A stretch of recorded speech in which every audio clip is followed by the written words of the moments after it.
C'est enfin officiel, le 737-7, le plus petit et le plus retardé de la famille MAX, vient d'obtenir sa certification de la Federal Aviation Administration, la FAA. Un immense soulagement, non seulement pour Boeing, mais aussi pour le principal régulateur américain. Pour l'avionneur, c'est une étape absolument majeure. Elle intervient après des années d'investissement, de modifications, de contrôles et d'examens particulièrement poussés. Tout cela est évidemment la conséquence directe de la crise du 737 MAX, qui a empêché l'avion d'entrer en service comme prévu et entraîné des reports successifs de son calendrier. Comme nous l'avons vu, le 737-7 est le plus petit membre de la famille MAX. Il aurait dû être certifié depuis plusieurs années, mais au lieu de cela, son développement s'est transformé en une campagne de près d'une décennie, ponctuée de nombreux retards.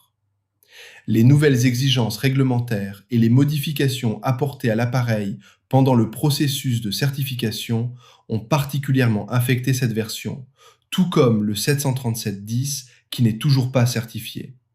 Ces deux variantes sont finalement devenues des exemples de l'évolution des normes de sécurité et du niveau de contrôle qui devaient désormais être appliqués. La FAA a confirmé que Boeing avait démontré la conformité de l'appareil grâce à une importante campagne d'essais et d'analyse, comprenant plus de 1000 heures de tests en vol et au sol. Ces essais ont notamment porté sur la sécurité des différents systèmes et sur les facteurs humains. L'ensemble de ces travaux a finalement permis d'obtenir le feu vert tant attendu. L'un des principaux obstacles qui a retardé le programme concernait notamment la modification des systèmes d'anti-givrage des moteurs, ajoutant une difficulté supplémentaire à un programme d'essai déjà particulièrement complexe. Depuis les accidents de 2018 et 2019 impliquant le 737 MAX, la certification des modèles restants est devenue beaucoup plus exigeante et surtout beaucoup plus incertaine.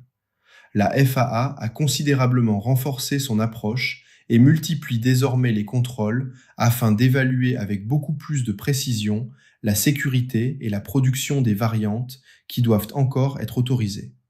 Le 737-7 est donc devenu, malgré lui, un véritable cas d'école. Il représente cette nouvelle époque chez Boeing, une époque dans laquelle l'avionneur affirme vouloir donner davantage de priorité à la sécurité, à la culture d'entreprise, à la communication, à la transparence et à la qualité.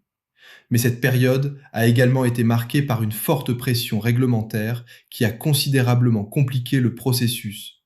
C'est pourquoi l'obtention de cette certification représente une étape essentielle dans la reconstruction de la confiance autour de Boeing. Alors, que va-t-il maintenant se passer ? Avec l'obtention de la certification de type modifié du 737-7, Boeing peut désormais mettre fin à la phase d'essai et se rapprocher concrètement de la livraison du tout premier appareil. Les dernières mises à jour de configuration sont actuellement en cours. Southwest, le client de lancement américain, attend cet avion depuis longtemps et va désormais travailler beaucoup plus étroitement avec Boeing afin de préparer sa livraison. La FAA a également mis à jour le certificat de production 700 de Boeing afin d'y intégrer le 737-7. L'avion peut donc désormais être produit dans le cadre de cette autorisation. Mais attention, certification ne signifie pas immédiatement mise en service. La livraison et l'entrée en service commercial, ou EIS, sont deux étapes différentes du processus. Southwest a d'ailleurs indiqué que l'entrée en service du 737-7 interviendrait un peu plus tard. La certification permet néanmoins de supprimer le principal obstacle qui bloquait jusqu'ici le programme. Avec ce feu vert, la production peut désormais véritablement commencer et les livraisons pourront progressivement monter en cadence. L'attention réglementaire va maintenant se déplacer vers la dernière variante encore en attente dans cette file de certification, le 737-10, le plus grand modèle de la famille MAX. Boeing a déjà réalisé les essais en vol nécessaires pour cette version et se trouve désormais dans la phase administrative du processus. Une certification de la FAA est attendue cette année. Si le calendrier est respecté, cela ouvrirait ensuite la voie à une entrée en service du 737-10 en 2027. Mais revenons au 737-7. C'est un avion assez particulier, destiné principalement à un marché de niche. Dans une configuration à deux classes, Il peut accueillir environ 135 à 160 passagers. Il offre également une autonomie importante et devient le plus petit appareil que Boeing produit pour les compagnies aériennes de transport de passagers. Son objectif est donc assez clair: répondre aux besoins des compagnies qui exploitent des lignes moins fréquentées, sur lesquelles elles veulent conserver les avantages économiques d'un monocouloir, plutôt que d'utiliser un turbopropulseur ou un véritable avion régional.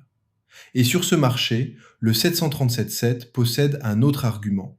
Boeing affirme avoir considérablement réduit les émissions et le bruit par rapport aux appareils que cette version est destinée à remplacer. Pour de nombreuses compagnies qui réfléchissaient depuis plusieurs années au remplacement de leurs avions utilisés sur ces lignes moins fréquentées, le 737-7 représentait donc déjà une solution intéressante. Mais ne nous y trompons pas, il existait un énorme problème: la certification. Tant que l'avion n'était pas officiellement autorisé à voler, les compagnies avaient évidemment du mal à s'engager pleinement sur ce modèle. Maintenant que cet obstacle est enfin levé, la situation change complètement. Le 737-7 est prêt à entrer dans une nouvelle phase de son histoire, et Boeing va pouvoir commencer à le proposer beaucoup plus sérieusement aux compagnies aériennes. Mais le travail n'est pas terminé. La certification a été obtenue, oui. Pourtant, le véritable test commence maintenant. Sous la direction de son nouveau patron, Kelly Ortberg, Boeing doit démontrer qu'il est capable de produire et de livrer cette nouvelle variante de manière régulière, dans les délais et surtout sans rencontrer de nouveaux problèmes de qualité. La certification n'était qu'une étape. Le véritable défi consiste maintenant à réussir le déploiement de l'avion dans les meilleures conditions possibles. Après une campagne aussi longue et réalisée sous une surveillance particulièrement intense, parvenir jusqu'à cette certification représente déjà une immense réussite. Il reste désormais à voir si les investissements réalisés dans la qualité et la culture d'entreprise porteront leurs fruits et surtout si le changement annoncé chez Boeing est réellement en train de se produire. En tout cas, c'est un moment important pour l'avionneur. Après toutes ces années d'attente, le 737-7 est enfin certifié par la FAA. Et avant même que l'on s'en rende compte, ce petit membre de la famille Max devrait commencer à voler avec ses premiers clients à travers le monde.